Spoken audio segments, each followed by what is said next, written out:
जीवन भर हम किसी भी तरह से उन लोगों के साथ फिर नहीं जाएंगे। हम लोग सब जो पुराने समाजवादी हैं एक साथ रहेंगे और बिहार का तो तरक्की करेंगे ही, देश के उत्थान के लिए भी हम लोग मिल करके काम करेंगे। मर जाना कबूल है, उनके साथ जाना हमको कभी कबूल नहीं है। ये अच्छी तरह जान लीजिए, समझ लीजिए, सब बोगस बात है। काहे के लिए बोल रहा है? आप पहले आए थे, इधर हम गायब हो गए थे, तभी हम फिर आपके साथ हैं। हम आपको आश्वस्त करते हैं कि आप इधर उधर होने वाले नहीं हैं, हम रहेंगे आप ही के साथ। नमस्कार दोस्तों, मैं हरेंद्र मिश्रा। मीडिया में नीतीश कुमार के पलटने की चर्चा एक बार फिर जोर शोर से चल रही है। इस चर्चा में सच्चाई है या केवल शिगुफा, यह तो आने वाले दिनों में ही पता चलेगा। दरअसल नीतीश कुमार की राजनीति में अवसरवादिता और पलटने का इतिहास रहा है। वे परिस्थितियों के अनुसार बार बार अपने सहयोगियों को बदलते रहे हैं, इसीलिए उनकी विश्वसनीयता पर सवाल किए जाते हैं। यही कारण है कि उनके पलटने की चर्चा बार बार होने लगती है। आखिर क्यों पलट जाते हैं नीतीश कुमार? आज के वीडियो में हम नीतीश कुमार के पलटने की राजनीति का विश्लेषण करेंगे।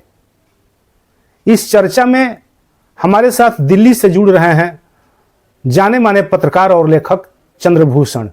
चंद्रभूषण भारतीय पत्रकारिता जगत में एक सम्मानित और जाने माने नाम हैं, साथ ही एक बहुमुखी लेखक भी हैं। तो आइए जुड़ते हैं चंद्रभूषण जी के साथ। आपका सवाल था कि नीतीश कुमार क्यों बार बार पाला बदलते हैं, तो मैं इस सवाल को दो सवालों में बांटता हूं। एक तो ये कि बार बार पाला क्यों बदलते हैं, और उससे पहले ये कि बार बार पाला बदल के भी बचे कैसे रह जाते हैं, एक पॉलिटिकल पावर के रूप में समाप्त कैसे नहीं होते। क्योंकि हम लोग देखते हैं ऐसे बहुत सारे लोग हैं भारतीय राजनीति में जो पाला बदलते हैं, इधर से उधर जाते हैं, फिर वो होता है कि वो धीरे धीरे एक व्यक्ति जैसे वो बन जाते हैं, उनकी कोई बड़ी हैसियत नहीं रह जाती। जैसे मान लीजिए अजीत सिंह का, और फिर अभी जयंत चौधरी जो उनके बेटे हैं उत्तर प्रदेश में, पाला बदलते हैं इधर से उधर, लेकिन कभी उनकी कोई पॉलिटिकल हैसियत बड़ी नहीं रह पाई, एक छोटे इलाके के ही वो नेता रहे। तो सबसे पहले तो ये सवाल आता है कि नीतीश कुमार में पाला बदलने का कॉन्फिडेंस कहाँ से आता है और वो बचे कैसे रह जाते हैं। तो इस बारे में बहुत कम बात होती है। ये बहुत दुर्भाग्य की बात है कि बड़े राजनीतिक विश्लेषक भी इस बारे में कम चर्चा करते हैं। ये सच्चाई है कि जो पुराना जो सोशलिस्ट बेस रहा है बिहार के अंदर, कुछ ताकतवर पिछड़ी जातियां और उसके अलावा बहुत सारी लगभग 36% आबादी जो अति पिछड़ा जो आबादी है। तो ये लालू यादव जिस समय उभरे थे बिहार में, तो पूरा पिछड़ा जो समुदाय था एक समय 91 के आसपास उनकी तरफ घूमा। चुनाव 90 में हुआ था जिससे कि लालू यादव चीफ मिनिस्टर बने।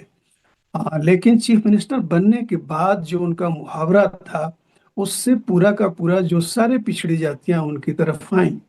लेकिन बहुत जल्दी ऐसा हुआ कि वो सारी पिछड़ी जातियों को अपने साथ कैरी नहीं कर पाए। ऐसा माना जाने लगा कि एक ताकतवर जो पिछड़ी जाति है, यादव जाति, उसके साथ उनका आइडेंटिफिकेशन बनता गया और एक ओवर कॉन्फिडेंस भी बनता गया कि अगर यादव हमारे साथ है 12% और 18% मुस्लिम अगर हमारे साथ है, तो इतना हमारे लिए, इतना ही जीत के लिए काफ़ी है, थोड़ा बहुत और मिल जाएगा तो हम जीत जाएंगे। ये मैं बात बता रहा हूँ कि जो उनका जो सेकेंड टर्म था जिसके बीच में ही उनको हटना पड़ा, तो एक बड़ा ड्रॉबैक लालू यादव के साथ जुड़ गया कि एक ताकतवर, केवल एक ताकतवर जाति के साथ में आइडेंटिफिकेशन उनका, और दूसरी तरफ ये कि कुशासन, खराब ढंग से सरकार चलाना। ऐसी घटनाएं कि पता चला कि किसी की शादी है और वो जाके मारुति के शोरूम से सारी गाड़ियां उठा के ले जा रहा है कि 3 दिन में तुम्हारी गाड़ी थोड़ी खराब हो जाएगी और हम शादी में हम चला के दे देंगे। इस तरह की घटनाएं बहुत सारी जो उस दौर में हुई, इन दोनों चीजों को नीतीश कुमार ने अपना यूएसपी बनाया कि जो अति पिछड़ी जातियां थी उनके साथ में अपना आइडेंटिफिकेशन जो पहले से सोशलिस्ट दौर से चलता चला आ रहा था उसको उन्होंने बचा लिया। और दूसरी तरफ ये कि हम अच्छा शासन भले न चला पाए लेकिन एटलीस्ट शासन चला पाएंगे, कम से कम कुछ सरकार है, कुछ कानून का राज है बिहार में, हम ये साबित हम ये करके दिखाएंगे। ये दोनों यूएसपी नीतीश कुमार के साथ जुड़ा और इन दोनों में बहुत भयानक खामियां भी देखी गई। सुशासन के बहुत सारे दावे फेल हुए, सारा कुछ हुआ, इसके बावजूद नीतीश कुमार की ये एक बेसिक ताकत है जो कि वो कॉन्फिडेंस के साथ कैरी करते हैं। उनकी अपनी जो बिरादरी है वो उनके साथ रहती है और वो एक दबंग ताकतवर बिरादरी भी रही है, लेकिन उस तरह से आगे बढ़ के कि बिरादरी ही राज कर रही है, इसके बजाय एटलीस्ट ये रहा कि राज चल रहा है, उसके साथ में थोड़ा बहुत फायदा बिरादरी भले उठा ले जाए, लेकिन बिरादरी से ही स्टेट आइडेंटिफाई होने लगे, ऐसा नीतीश कुमार ने नहीं होने दिया। तो यह एक जो ताकत है उनकी, वो इस कॉन्फिडेंस में उनके काम आती है कि हम भले ही हम जीरो हों लेकिन हर एक के साथ जुड़ेंगे तो 10 बना देंगे, 2 के साथ जुड़ेंगे तो 20 बना देंगे। अपने दम पर भले सरकार न चलाएं लेकिन हमारे बिना सरकार नहीं बन सकती।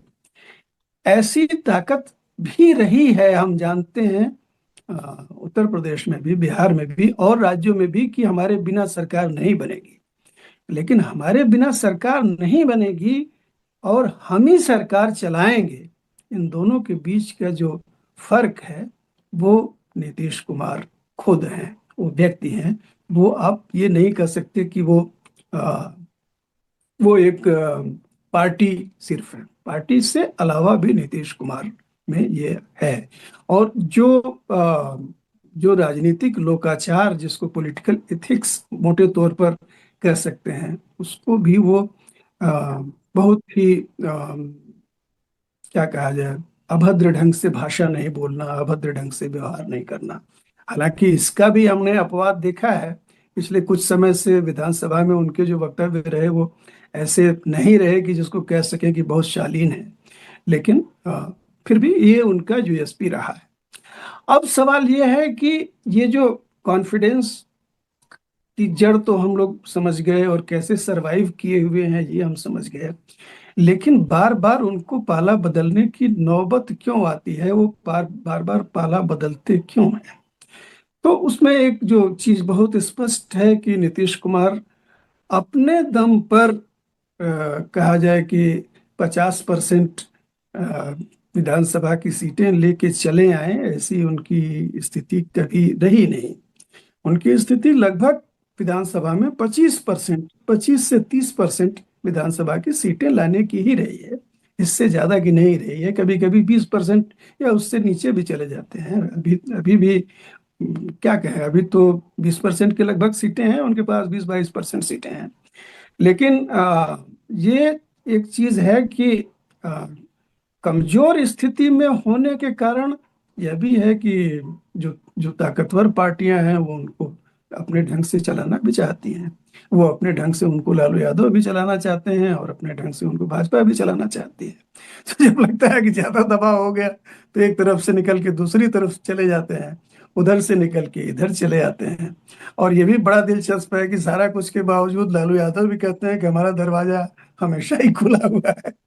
तो ऐसा तो राजनेता हमने कभी देखा नहीं भारत में, और इसके बावजूद उस आदमी की एक साख बनी हुई है, वो आदमी हनक के साथ मुख्यमंत्री बना हुआ है। और मुझे तो लग रहा है कि ऐसा रेयर ही केस होगा कि जिसमें कि अपनी मर्जी से कोई गद्दी छोड़ के जाए। अदरवाइज मुझे तो नहीं लग रहा है कि नीतीश को बहुत आसानी से कोई हटा देगा बिहार में, इसकी संभावना तो मुझे कम लग रही है। तो ये था नीतीश कुमार के पलट वाली राजनीति का एक विश्लेषण। इस पर अपनी राय नीचे कमेंट करें, वीडियो को लाइक करें और चैनल को सब्सक्राइब करना ना भूलें। धन्यवाद।